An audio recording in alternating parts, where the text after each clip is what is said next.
Buenas tardes, el día de hoy vamos a hablar sobre el enfoque diagnóstico del síndrome vestibular agudo en urgencias. Para empezar, tenemos que definir qué es el vértigo. Tenemos que distinguir entre algunos términos que muchas veces nos llegan a la consulta o a las emergencias.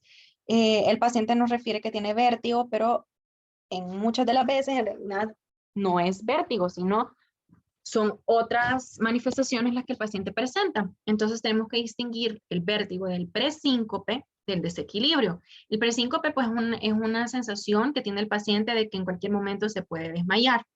El desequilibrio es la inestabilidad o la sensación de que el paciente no puede mantenerse estable, parado en un lugar, no puede caminar, marchar, porque se va de un lado al otro. Y el vértigo que, como ya sabemos, ¿verdad? Es la sensación de que las cosas alrededor del paciente o las cosas alrededor mío están dando vueltas. Es una sensación subjetiva, ¿verdad? De que todo alrededor, ya sea yo o las cosas alrededor mía, están dando vueltas. Entonces, el síndrome vestibular agudo se define como un vértigo agudo acompañado de náuseas y vómitos, dificultad para la marcha, intolerancia a la movilidad de la cabeza y nistagmos. Entonces, para nosotros decir que un paciente tiene un síndrome vestibular agudo, debemos de interrogar y explorar, examinar que el paciente tenga estos elementos: vértigo agudo, náuseas y vómitos, dificultad para la marcha, intolerancia a la movilidad de la cabeza y nistagmos. Una vez que hemos definido que el paciente sí tiene vértigo y que el paciente tiene un síndrome vertiginoso agudo que está cursando con eso en este momento, debemos de identificar si se trata, en este caso, de un origen central o de un origen periférico. Para esto, para determinar si es causa central o periférica, podemos utilizar estas tres pruebas, esos 3 ítems que vemos aquí, que se abrevian en la palabra HIMSS, que es primero el Head Impulse o prueba de impulso cefálico en español, el nistagmo y el test o prueba de Skew. Entonces, para empezar, el impulso cefálico, nosotros exploramos al paciente sentado, delante del paciente, el examinador se encuentra delante del paciente. Para empezar, tenemos que tener la cabeza del paciente en nuestras manos y la giramos, ¿verdad? Generalmente lo colocamos al paciente en 35 o 45 grados hacia un lado y realizamos un movimiento brusco hacia el lado contralateral. Y lo que nosotros tenemos que ver es si el paciente presenta una sacudida de los ojos, tenemos que verle en los ojos, y si al realizar ese movimiento el paciente en sus ojos realiza una sacudida, se le llama, para poder enfocar nuevamente con sus ojos, a eso denominamos que tiene una prueba positiva. Pero si el paciente no realiza esa sacudida y mantiene los ojos fijos, la mirada fija en donde nosotros le hemos pedido que la mantenga, entonces decimos que está negativo. En caso de ser positivo, nos orienta a una causa periférica. En segundo lugar, tenemos la prueba del nistagmo, que aquí el nistagmo sigue la ley de Alexander, que la ley de Alexander establece que la intensidad del nistagmo aumenta cuando el paciente mira en la dirección de la fase rápida. La fase lenta del nistagmo bate hacia el lado afectado. El nistagmo espontáneo se considera de origen periférico cuando es en sentido horizontal, torsional horizontal y unidireccional. Entonces aquí también, según la ley de Alexander, podemos encontrar 3 grados de nistagmo. El grado 1, el nistagmo solo aparece al mirar hacia el lado al que bate la fase rápida. Así, el nistagmo espontáneo de grado 1 hacia la derecha solo aparece cuando vuelve a ver hacia la derecha y desaparece cuando el paciente mira hacia el frente o hacia la izquierda. El grado 2 es cuando se observa con la vista al frente y se intensifica cuando el paciente mira en la dirección de la fase rápida. Entonces, el nistagmo grado 2 a la derecha se intensifica al mirar a la derecha, disminuye cuando mira hacia el frente y desaparece cuando mira a la izquierda. Y el nistagmo grado 3 se da en cualquier dirección de la mirada, se intensifica al mirar en la dirección del batimiento de la fase rápida y disminuye cuando mira en la dirección contraria. Entonces, un nistagmo grado 3 hacia la derecha aparece con la mirada al frente, se intensifica cuando mira a la derecha y se amortigua cuando mira a la izquierda. Y por último tenemos el test de Skew, que aquí podemos utilizar esto como vemos en la imagen, para ocluir uno de los ojos del paciente, nosotros nos sentamos frente al paciente, ¿verdad? Y pues ocluimos uno de los ojos del paciente. Luego lo destapamos y si el paciente hace una sacudida, si el paciente tiene que recolocar la mirada de nuevo, viéndonos hacia nosotros, ahí decimos que es un test de SKU positivo y en este caso, este nos orienta a que sea una causa central. Entonces aquí tenemos, ¿verdad? Lo mismo que ya habíamos hablado, solamente que en esta tabla resumen, el componente del examen HIMSS, si es de origen periférico, si es de origen central, ¿qué es lo que vamos a encontrar? Entonces, en el impulso cefálico, como habíamos dicho, se encuentran, si es de origen periférico, sacadas correctoras. Mientras que si es de origen central, no vamos a encontrar sacadas correctoras. En el nistagmo, si es de origen periférico, hay un tiempo de latencia que es agotable en la mayoría de las veces. En el origen central es permanente, no se agota y generalmente es vertical en el que es de origen central. En el periférico generalmente es torsional y horizontal.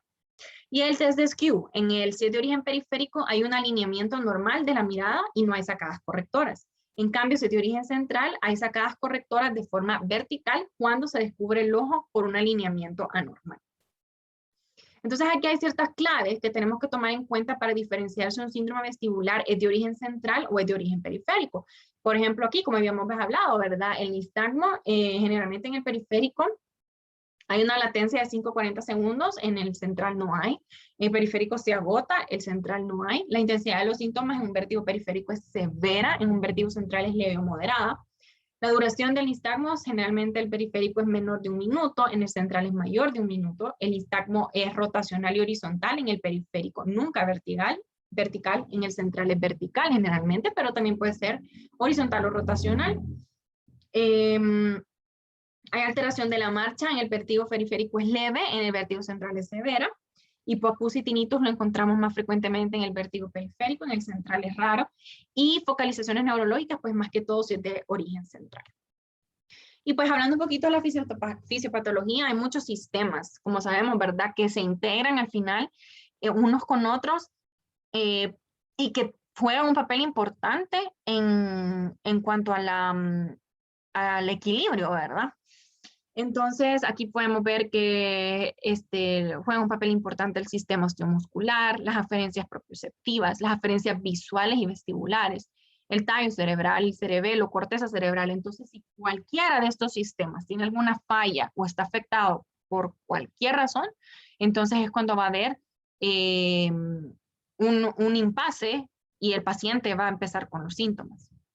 Dentro de las causas periféricas, las principales causas de vértigo periférico son vértigo posicional paroxístico benigno, neuronitis vestibular, enfermedad de Meniere y migraña vestibular. Son las principales 4 causas.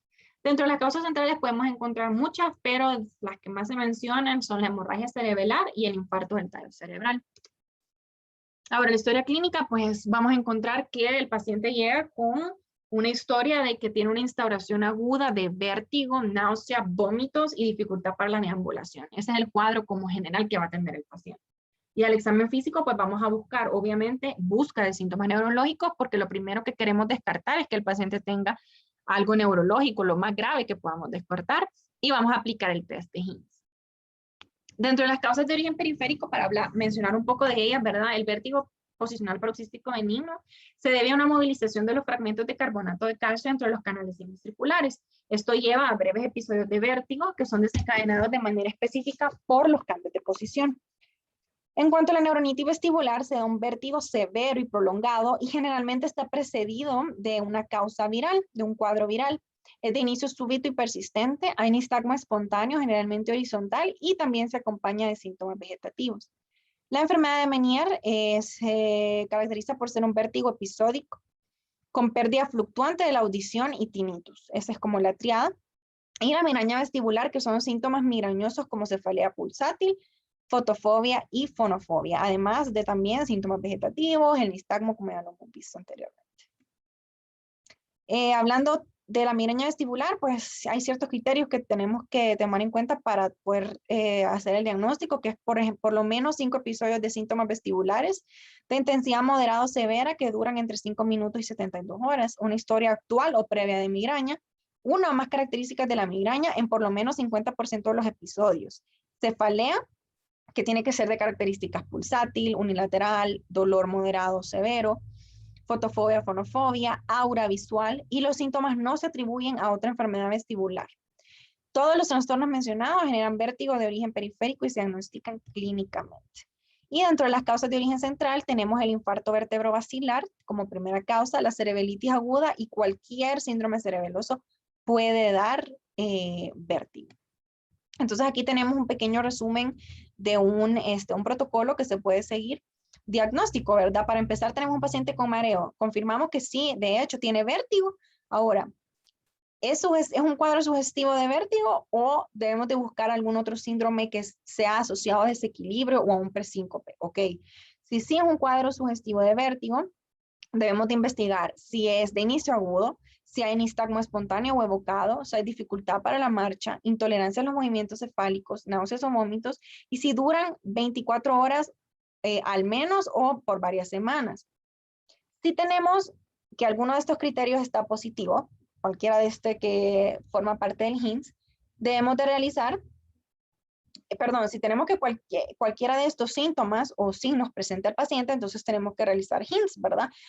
Un criterio de positivo de HINS, ya sea impulso cefálico, nistagmos o el DESQ, debemos de mandar al paciente a realizarle una resonancia magnética para descartar cualquier hallazgo que sea sugestivo de infarto vertebrovascular y remitirlo a neurología. Si no tiene ninguna de estas o hemos identificado mediante estas pruebas que se trata de un vértigo periférico, hay que diferenciar cuál de las principales 4 causas es, remitirla a un otorrino si no ya ha sido evaluado por él e iniciar manejo inmediatamente. Aquí tenemos el caso clínico de un paciente masculino de 61 años de edad que no tiene antecedentes personales. Llegó con historia de vértigo de un día de evolución, de instauración súbita que empeora con el tiempo, se acompaña de náuseas y vómitos en 3 episodios, imposibilidad para la deambulación y para la apertura ocular, no hay hipoacusia, nistagmo grado 3, horizonte rotatorio derecho. Se ingresó con metoclopramida, con nauseol, diazepam y prednisona. Hubo una evolución satisfactoria del paciente a los 3 días de edad, ya presentaba el paciente una mejoría clínica evidente, pero persistía con cefalea, por lo tanto se interconsultó con el servicio de neurología, quienes solicitaron una resonancia magnética cerebral para descartar un probable síndrome cerebeloso. El paciente realmente, la resonancia estaba completamente bien, por lo cual al final el diagnóstico cambió, dejó de ser una neuronitis vestibular como lo habíamos ingresado y terminó siendo una migraña vestibular, ya que el paciente cumplía con los criterios que ya mencionamos anteriormente para una migraña vestibular. Y pues de aquí, de este artículo se tomaron bastante de las fuentes, ¿verdad? Enfoque diagnóstico del síndrome vestibular agudo en urgencias de la Acta Neurológica Colombiana. Muchas gracias.